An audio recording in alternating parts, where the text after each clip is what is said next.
Hello, welcome to the latest episode of Through the Pages. Today we have one of my favorite authors, Andre Acimen, Harvard Square, one of his earlier novels. This predates Call Me By Your Name and some of his more popular books. It also seems to be sort of like a predecessor to his style, and that it's him and this, when he's like in school or grad school or kind of teaching it around Harvard, and then this kind of older gentleman. They just have this like buddy relationship, and I think his work soars when it's dissecting like the intimacy of a relationship, be that person to person or a person to a place, or a person to an era. I find I just like the deeper emotional stuff with him, and my challenge with this book is that it was kind of buddy, and it didn't have that I have friends who, we're very close, but we kick it. We have laughs and stuff, but there's some friends where it's like, that's a deep relationship. Like, we talk about the heavy stuff, and there's a lot of emotion to it. And that's, I think, what draws me to him. That being said, I'll read just about anything he puts out. I just think that this reminded me more of The Extra Man from Jonathan Ames. Not a knock on it. It's just very different than Andre Acimen I'm used to, or that I seek, I guess. But it was fun. There was a lot of funny parts in it, and interesting just to learn about kind of like the microcosm of Harvard in that way.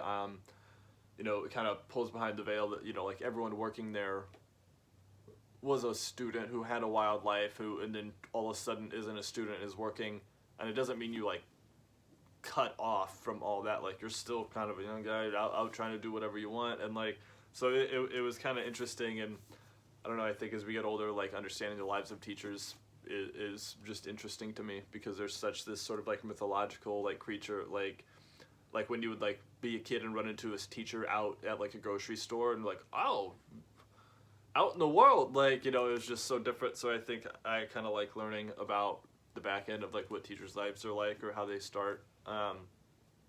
But yeah, I would say I don't know what I'm gonna read next from him. But I think I'm kind of whittling down the bibliography, so I'm hoping he releases more stuff too. But 8 White Nights would probably be the next thing I read. I think that might be it. I don't know, but yeah, I think Enigma Variations still my favorite. It's just so damn good. Yeah, not a ton to say on Harvard Square. It was good, which, as I say, that just feels like the most trite thing. Like, he wrote a book, and I'm just like, it's good. Like, and I think I've alluded to that before. Like, if I feel weird giving anything besides like, holy shit, this person wrote a book and got it published, and people read it still. Like, that's incredible. But the bar, I think, is not like all literature, just like what he's published, and I know he's published things that I like more than this.